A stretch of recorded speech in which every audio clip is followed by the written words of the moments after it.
His thoughts are difficult to read. But you have nothing to fear from this one, and he might yet prove useful.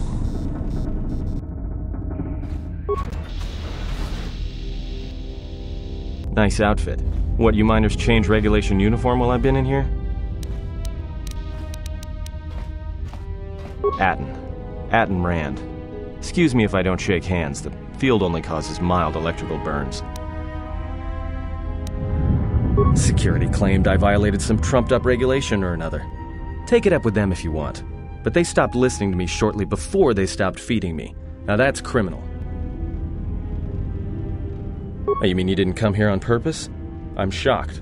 I really am. This slice of paradise is the Paragus mining facility, the only supplier of shipping-grade engine fuel to this corner of the galaxy. Paragus fuel plays havoc with engines, but it gets the job done. As long as you don't mind the toxic byproducts and trying to mine it without blowing yourself up. Yeah, this asteroid belt is one giant minefield. One proton torpedo, even a stray blaster shot, can start an explosion that'll make the one that shattered Paragus 2 look like a kid's pop detonator.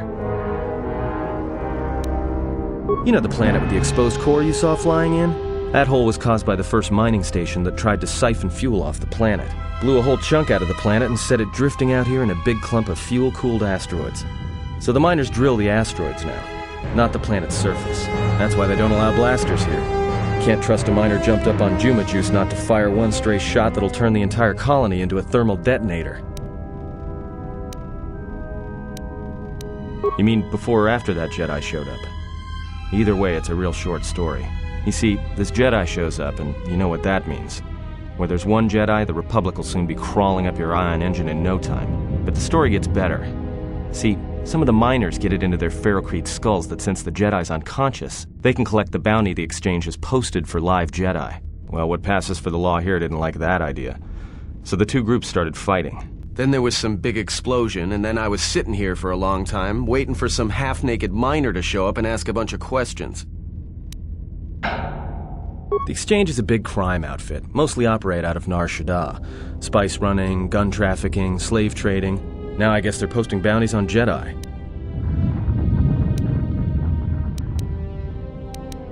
Don't know much about it. Maybe the exchange wants one as a trophy, or somebody's got something against Jedi and is looking to collect. Not many Jedi left. Wouldn't surprise me if the bounty's pretty high. The ones that weren't killed in the Jedi Civil War ended up switching off the lightsabers long ago. Word is there's not even a Jedi Council anymore, but who knows. Yeah, Revan, Malak, and the Jedi that went to join them in the Mandalorian Wars. They turned against the other Jedi and had a scrap that almost laid waste to the galaxy. Where have you been? Well, I wasn't there, but like all Sith, Revan and Malak turned on each other. After they turned on the Jedi, of course.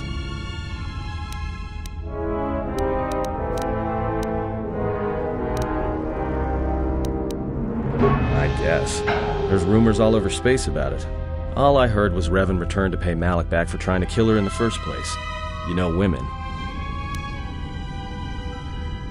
Well, I wasn't there, thankfully. But I heard what she was like during the Mandalorian Wars, and it sounded like she was quick to wipe out anyone who crossed her. The males are bad enough, but when a woman falls to the dark side, you better space yourself before they catch you. Look, no offense or anything, but your weird half-naked interrogation isn't my idea. Hey, wait a minute. You're that Jedi the miners were talking about. Where is everybody? The miners can't all be gone, but if they are... Look, hey, let me out and I can help you. I can. I've gotten out of trouble countless times.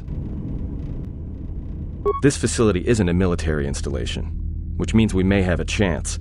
You shut down the cell security field and I can reroute the emergency system so we can get to the hangars. We grab a ship and then we fly out of here. Huh? What are you talking about?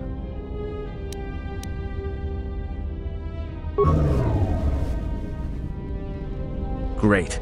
Now to business. Let's get to the command console.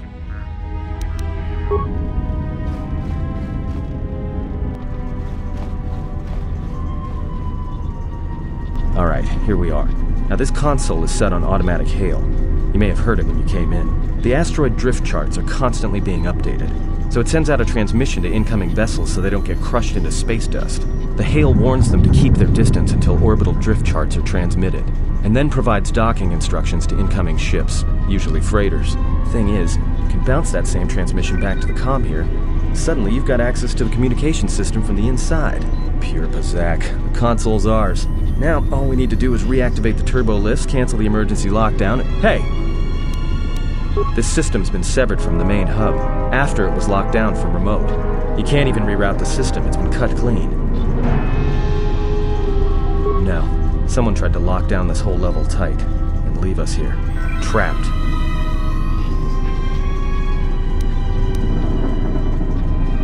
I doubt it. All we have is communications back. For all the good trying to shout in a vacuum will do us. We could try, but if the miners were trying to trap you up here and probably kill you, why not call them and chat? I don't think a friendly call is going to wake them up. Be my guest. Not much else we can do. The comm's all yours.